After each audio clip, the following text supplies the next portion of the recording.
लक्ष्मण आज मैं धन्य हो गई तुम्हारे जैसा बेटा पाकर। भूरि भाग भाजन भयो मोहि समेत बलि जाऊं। आज मैं कह सकती हूं पुत्रवती युवती जग सोई, रघुवर भगत जासु सितो होई। लक्ष्मण जी बोले मां अभी तो आप कह रही थी कि मेरी माता श्री वैदेही जी हैं, जानकी जी हैं, अब आप कह रही हैं कि तुम्हारे जैसा बेटा पाकर मैं धन्य हो गई। तो मुझे यही समझ में नहीं आता कि मेरी मां कौन है। वैदेही जी मेरी मां है या आप मेरी मां है?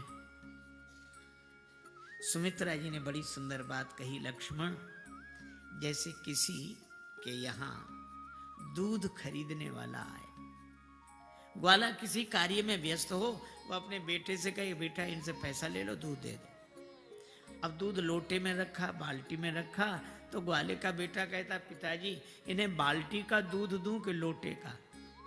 अब आप बताओ भला दूध बाल्टी का है कि लोटे का? दूध ना बाल्टी का है ना लोटे का, दूध तो गौ माता का है। पर बाल्टी का दूध इसलिए बाल्टी में रखा है, लोटे में रखा है। सुमित्रा जी बोली लक्ष्मण जैसे दूध गौ माता का है, पर बाल्टी लोटे में रखने से बाल्टी लोटे का नाम उसके साथ जुड़ जाता है। इसी तरह पुत्र तो तुम वैदेही के ही हो, पर इस पात्र में रख दिए गए हो, इसलिए मेरा नाम भी तुम्हारे साथ जुड़ गया। बोली मां सुमित्रा सुनो लाडले लखन लाल, तुमसे तो मेरा बस देह का ही नाता है। जैसे जिस पात्र में रखते राजेश वस्तु, वस्तु संग पात्र का भी नाता जुड़ जाता है, वस्तु संग पात्र का भी नाम जुड़ जाता है। करना मत याद मुझे मेरी सौगंध तुझे। कहते हुए माता का हृदय भरा आता है। जाओ बन सेवा का सद्भाव लिए, अपने मन जानना श्री राम पिता जानकी जी माता है। लक्ष्मण एक बात और है, क्यों जा रहे हैं राम जी वन? बस लक्ष्मण जी की भौं टेढ़ी हो गई, नेत्रों में लालिमा दौड़ गई। सब कैकेयी माता के कारण हुआ है, उन्हीं की वजह से। सुमित्रा जी बोली लक्ष्मण यह बात नहीं है, मुझे पता है, असली कारण तो मैं जानती हूं।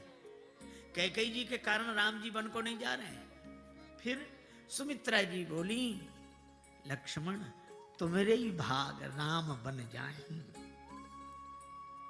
तुम्हारे भाग्य से राम जी वन को जा रहे, तुम्हें सेवा का अवसर देने के लिए। तो कैकेयी माता नहीं नहीं दूसरे हेतु तात कछु नहीं। कितना अद्भुत है, परिस्थिति के अनुसार मन को बना लेना, मन में कोई असद्भावना ना आए किसी के प्रति। और सुनो, ये कामादिक विकारों के वश में मत होना। राग रोष ईर्षा मद मोह जन सपने हो इनके बस हो, स्वप्न में भी इनके बस में मत होना। लक्ष्मण जी ने सोचा कि मां जागृत अवस्था में तो मन को संभाले रहूंगा, पर सपने में तो मन ही मालिक होता है, सपने में मन को कैसे संभालूंगा? मैया बोली कसौटी तो स्वप्न ही है। लक्ष्मण जी बोले माता स्वप्न में भी ये विकार मेरे मन में नहीं आएंगे। तो इतना सरल कैसे मान लिया? लक्ष्मण जी ने कहा कि माता जब तक मैं श्री राम जी की सेवा में रहूंगा कभी सोऊंगा ही नहीं, और सोऊंगा नहीं तो स्वप्न कैसे आएगा, और स्वप्न नहीं आएगा तो विकार कैसे आएंगे? माँ ने हृदय से लगा लिया, आशीर्वाद दिया और कहा जाना चाहते हो श्री राम जानकी के संग, जाना तो परंतु मेरे दूध को लजाना मत, सोना तो सुला के किंतु जाग जाना पहले ही, दोनों को खिलाए बिना तिनका भी खाना मत। माता पिता जानना सदैव सिय राघव को, भूल के भी पुत्र पुत्र मेरे कहलाना मत। दे देना भले ही पीठ लेकिन दे देना भले ही प्राण, दे देना भले ही प्राण लेकिन राजेश पीठ, राम को दिखा के मुख मुझको दिखाना मत। आशीर्वाद दिया। श्री सीताराम जी के चरणों में प्रीति हो। लौट कर आए। राम जी पूछ रहे थे क्यों माता जी से आज्ञा ले आए? लक्ष्मण जी ने सोचा पहली भूल तो हो ही गई, दूसरी काहे करें। कहा कि हम माता जी से आज्ञा लेने गए ही नहीं थे। फिर कहाँ गए थे? प्रभु जब मैंने आपसे कह दिया था कि मैं किसी को नहीं जानता तो आपने कहाँ भेजा था? जहां भेजा था वहीं गए थे। अरे तो कुछ तो बताओ। आपने कहा कि माता जी से आज्ञा लिया, और मैं कह चुका था गुरु पितु मातु न जानो का हो। तो माता जी से आज्ञा लेने नहीं गया था, अभी तो ये पता लगाने गया था कि मेरी माता कौन है। आज्ञा तो अब लूंगा। और ऐसा कह के जानकी माता के चरणों में लक्ष्मण जी ने सिर रखा। जानकी माता अभी कह रही थी कि लक्ष्मण मेरे साथ हैं, धनुर्धर प्रतापी वीर देवर। और राम जी से कह रही थी कि आप वन के दुख मुझे बता रहे हैं, कोपरो संगमोहि चितवनि हारा, और रास्ता बता रहे हैं, रास्ता देखना किसे, मैं तो आपके चरणों को देखूंगी। और लक्ष्मण जैसे वीर प्रतापी देवर और आप जैसे पति, मैंने किसी ऐसे वैसे के गले में जयमाला नहीं डाली।